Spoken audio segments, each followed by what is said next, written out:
3 రోజుల అవకాశం ఇస్తే గోదావరి జలాలు తుంగతుర్తి నియోజకవర్గానికి తెస్తా అని ఆయన పేపర్ల ప్రకటన చూసిన. 3 రోజులు కాదు 10 ఏళ్ళు మీకు అవకాశం ఇచ్చిండు. ఎందుకు దేవాదుల నుంచి తుంగతుర్తికి నీళ్లు తీసుకురావలేదు, గోదావరి జలాలతోని ఈ ప్రాంత భూములను ఎందుకు తడపలేదు అని నేను అడుగుతున్నా. అందుకే ఆయనకు చెప్పదలుచుకున్నా, అయ్యా గ్లాసులో సోడా పోసినట్టు కాదు గోదావరి జలాలు తుంగతుర్తికి తేవడం అంటే. నీకు తెలిసిన విద్య ఒక్కటే, దొరగారి ముందల చేతులు కట్టుకొని గ్లాసులో సోడా పోయడమే, కానీ నీకు తెలిసిన విద్య అంతకంటే లేదు. నీ ఊరు మండలం చేసుకున్నావు, మండల ఆఫీస్ అన్న తెచ్చుకున్నావా, ఎంఆర్ఓ ఆఫీస్ అన్న తెచ్చుకున్నావా, పోలీస్ స్టేషన్ అన్న తెచ్చుకున్నావా?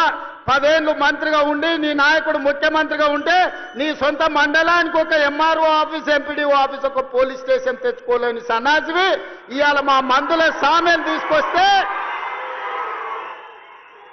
సిగ్గుతో తల వంచుకోవాల్సింది పోయి ముఖ్యమంత్రిని ప్రభుత్వ కార్యక్రమాన్ని అడ్డుకుంటానని ఆయన ప్రగల్భాలు పలుకుతుండు.